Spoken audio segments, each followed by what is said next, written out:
Previously, we had been in Virgin Gorda, first in the East End, exploring Gorda Sound and the stunning Oilnut Bay, then sailing south to visit the baths at the other end of Virgin Gorda. The baths is a key attraction in the BVIs. Very few visitors would have ever missed this experience and scenery, and we thoroughly enjoyed exploring the various pools between the massive granite boulders. In this video, we start in Virgin Gorda and have a gentle sail to our next destination, Tortola. On the way, we fly our new Parasailor Spinnaker for the first time. Up anchoring from Virgin Gorda. Time for new adventures today. Farewell Virgin Gorda. Today we are going to Jost Van Dyke in the Grand Harbour. From our anchorage in Savannah Bay, we first head northwest so we can be safely away from any islands or obstructions. Our objective for the day is to have a gentle downwind sail in open water, experimenting with our new Parasailor Spinnaker. Our general aim is to get west to Jost Van Dyke Island. very light wind today, 10 to 12 knots. So maybe third time lucky. We have all the lines ready for the Parasailor. Fingers crossed we can fly it successfully. And toes crossed. And toes, fingers, toes. Are you excited? Bit nervous, to be honest. You know what I'm like with Spinnakers, Nerve City. Wind is the perfect direction for a dead downwind test.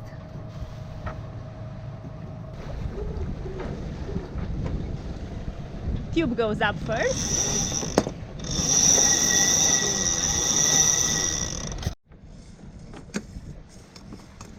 Tube goes up okay.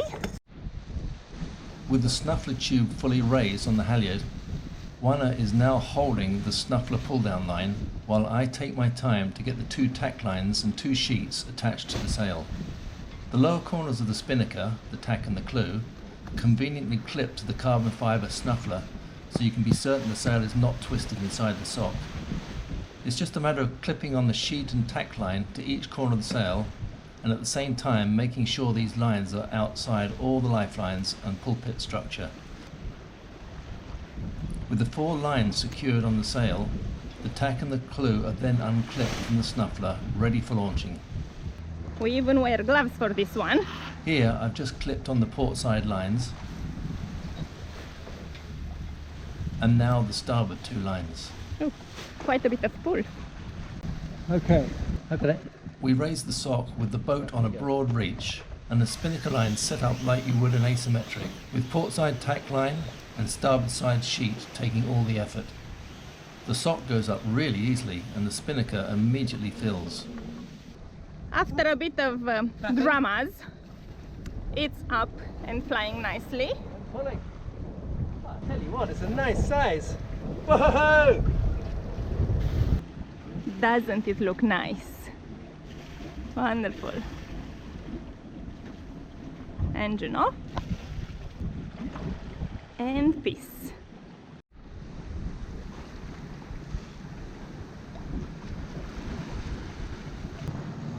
Trying it dead downwind. With the boat sailing dead downwind, we even up the lines to get the sail flying centrally. Now that we've sorted the red line also, we try it again dead downwind. Oof.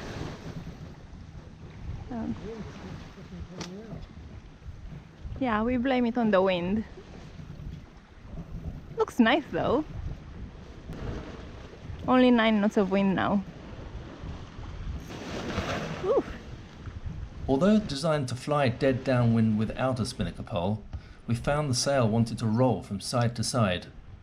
So we now always use a pole when we're going dead downwind, and then it becomes very stable. On a catamaran, with a tack line from each hull, you'd likely not need a pole, but on a monohull it's clear you do. At 150 to the wind it seems to be flying very well. Not so sure about the downwind. It's nice though, isn't it? It does look pretty new. Good big deal. Not only we are brave enough to fly the Spinnaker, Glenn also wants to fly the drone while flying the Spinnaker. Let's see how that goes. Wow, it's not wanting to play games. It says IMU calibration required. It's a big girl. I think we'll name it Monster 2. Pulling us along at a nice 6-7 knots and 7 knots of wind, downwind. That's not bad. Taking it a little bit more into the wind to test it how it goes, and we sped up 2 knots. Cool! Isn't that exciting? I like it. I'm glad we got it. Looks nice. Okay, now we're exactly beam on the wind. Well, apparent wind. True wind we're about 120. It's interesting to see the telltales above and below the wing, all showing that the air is flying into the hole. Not quite sure about this sail with a hole in the middle, but it seems to work.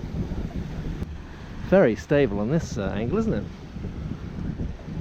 What do you think? Do you think you got us a good buy? Yeah, I deserve Did you a think? Barney Do you think? for You, it. do you think you just had your Barney? Well, I deserve another one. Do you think? I think you do, for finding that on the internet.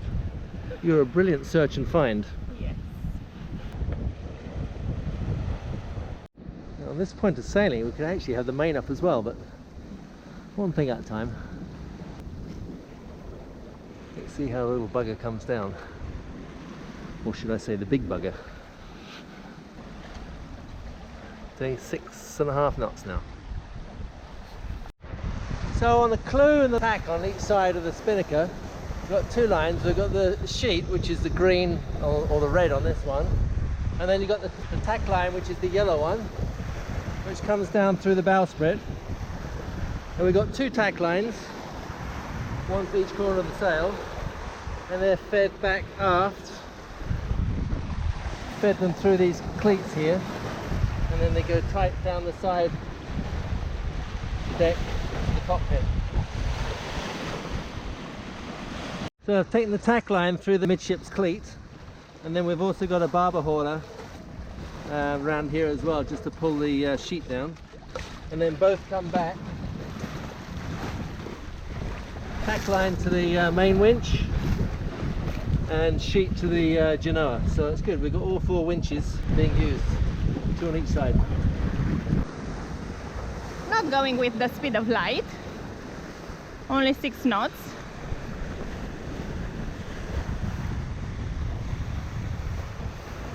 But we are quite happy.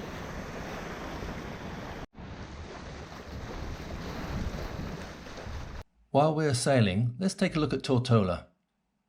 To its west is Jost Van Dyke Island. To the north is Guana Island. To the northeast is Great Camanoe and Scrub Islands. And to the far east is Beef Island, with the main international airport for the BVIs. The main town and the capital of the BVIs is Road Town, tucked into a deep bay.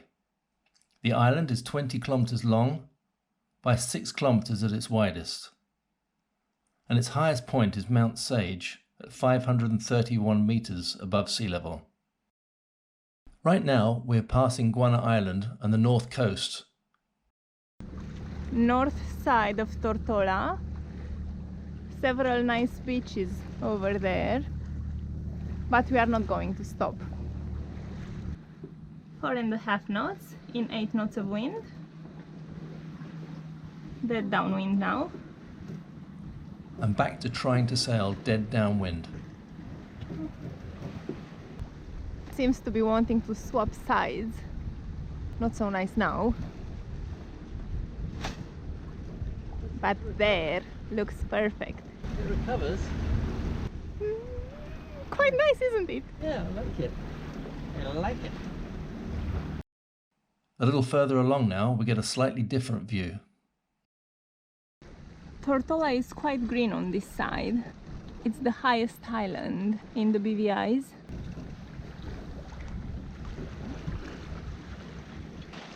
And we have our destination in front of us, Jost Van Dyke. We can't get enough of looking at it. Finally, the tack lines and sheets are all symmetrically trimmed, and we do manage to sail downwind with it somewhat stable. It recovers so nicely. I have another go with the drone, but as Oana senses, it just isn't going to play ball today. Baby, maybe it's not a good idea. Oh, A lucky catch. That's another one of its 9 lives gone. that was a close one. Okay, enough of that damn drone. Let's get back to the Spinnaker. Lovely light through the sail. As we approach Jost Van Dyke, the turquoise waters of Sandy Cay lure us in for a lunchtime stop. Taking it down. I wasn't prepared. It's a bit unexpected.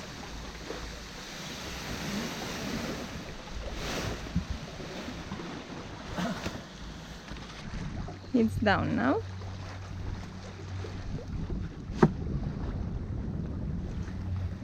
Maybe we go and check out that beach over there.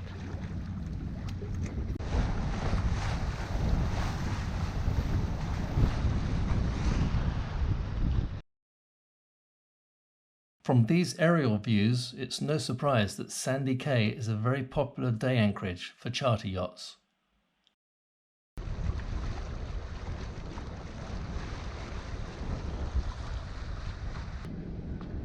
Beautiful clear water here. Not sure if the camera sees it, but I can see the anchor.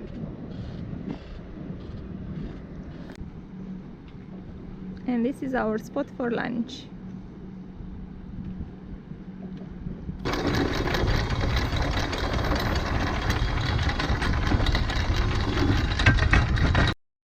From Sandy Cay, we motored into Little Harbour on Jost Van Dyke, but found it a bit rolly for a night stop.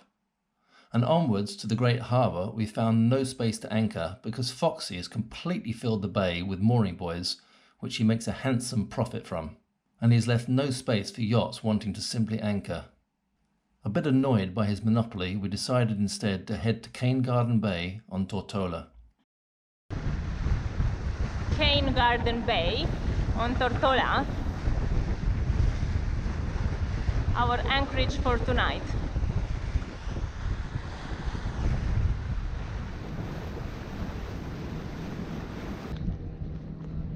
Very popular, it seems, and certainly prettier than Jost Van Dyke.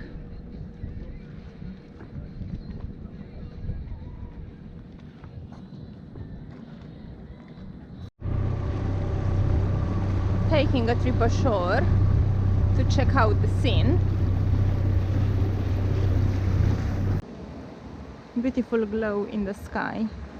In reality it's orange. Well, pink-orange.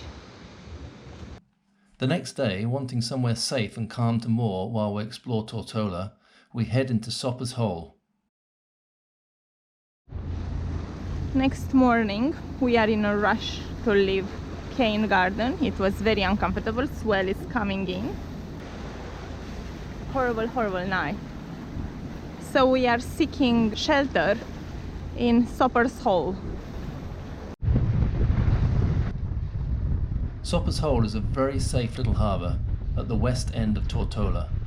It also has a custom post for those wanting to pass between US Virgin Islands and the BVIs. On this occasion we picked up a mooring buoy. It's quite deep here. We admit defeat. A little marina over there. The usual colorful houses.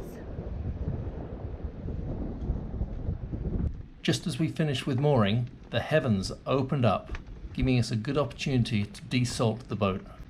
Of course it's raining. We have booked a hire car for later on.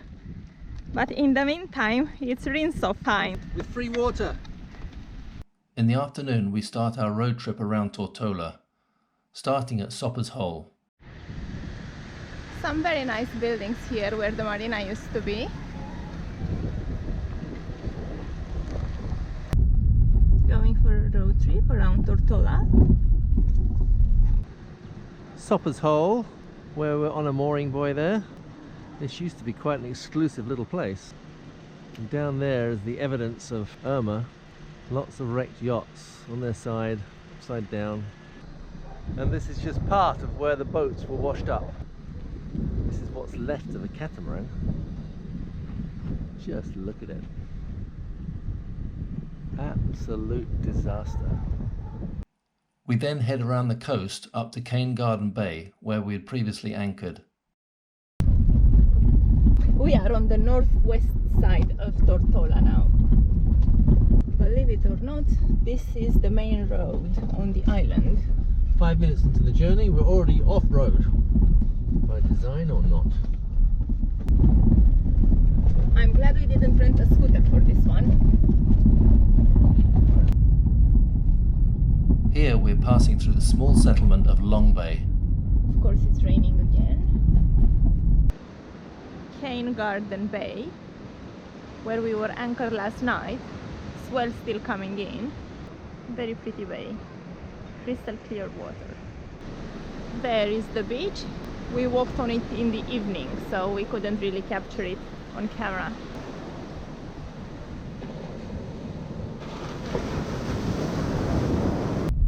It looks like Cane Garden Bay hasn't been too affected by Hurricane Irma.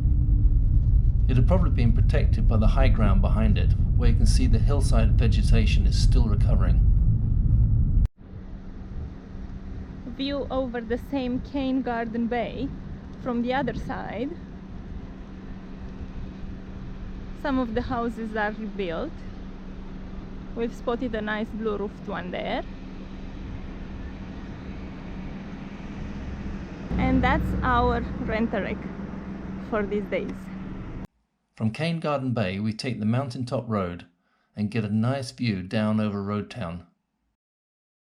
View down over Road Town in Tortola, the main town, where we're just about to go to for the evening. Quite an interesting looking town. No cruise liners. Brilliant. We then head down into Road Town, where we explore the waterfront area with its many restaurants and bars and enjoy a nice cocktail or two. Road Town at rush hour. This is the old admissions building.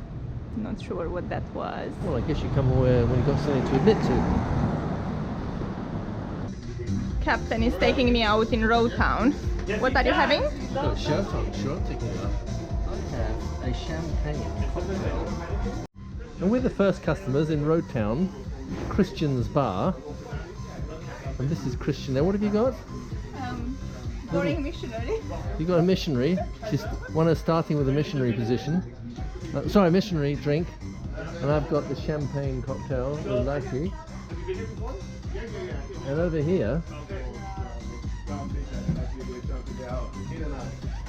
here, is Christian himself, busy at work.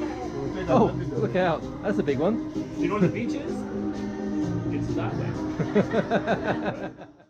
The following day we set off to explore the rest of the island. Starting from Sopers Hole we travel along the south coast road, with first stop at Nany Cay Marina, which had been hit hard by Hurricane Irma. Waterside Road on the southwest shore of Tortola. This whole road would have been underwater in the hurricane, so it's probably been renewed. Looking down onto Nany Cay Marina, this one was particularly hit hard by the hurricane. They seem to have recovered quite well. A few wrecks here and there still. From Nany Cay we continued through Road Town and along to Paraquita Bay, the famous hurricane hole for the BVIs. In Road Town now, without the traffic of yesterday's evening. The market. Through the centre of town we could see many of the buildings were still under repair. Looking back over Road Town. This is Paraquita Bay on the south coast of Tortola, where so many charter catamarans were wrecked. There's still a few upside down there, but most have been cleared. There was like 1,000 boats in here. The charter companies have put all their yachts into this hurricane hole for protection, but sadly Irma took no prisoners that day. From Paraquita Bay we continue on to Tellis Bay. Yachts tend to anchor in Tellis Bay if they have guests to pick up or drop off at the airport. This is Tellis Bay on Beef Island. Again, the usual array. Oh, and Beef Island's where the airport is. In case you couldn't guess by that. Good place to come and pick up guests. If you have any guests. A few beach bars along the shoreline. From Tellis Bay we tried to get to a small beach on the far end of Beef Island, but the road wasn't up to much and we found the beach was covered in rubbish. On Beef Island now. Drove all the way to the end, hoping we will find a nice beach or an amazing view. All we found was a dumping site and a nursery. Heading back now, we get a great view over Guana and Great Camanoe Islands. On the northeast side now, on another hill road, this time looking down on Guana Island. We actually met a Romanian couple in Nevis who used to manage this place. Looks very nice. Very, very clear day today. You can see right over to Anegada. Crystal clear, right to the horizon. A little further along we get a nice view down to Little Bay and along the north coast. And from here we take a drone flight over the nearby bays and over to Guana Island. Little Bay and the view along the north coast. Several resorts here. Flying northeast, the Lambert Beach Resort is right below.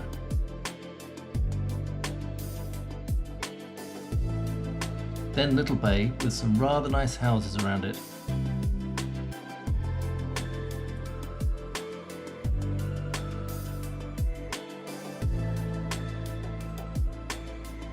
Especially the one on the headland, complete with a red helicopter. But who needs a helicopter when you've got a drone, eh?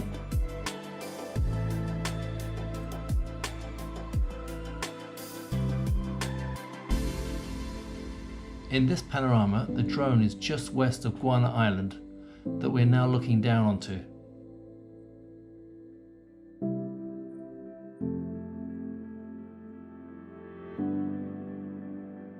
Now we see Camanoe Island with Virgin Gorda on the horizon.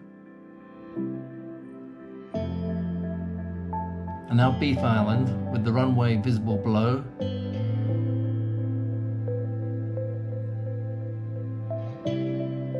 And finally, looking south, back over Tortola.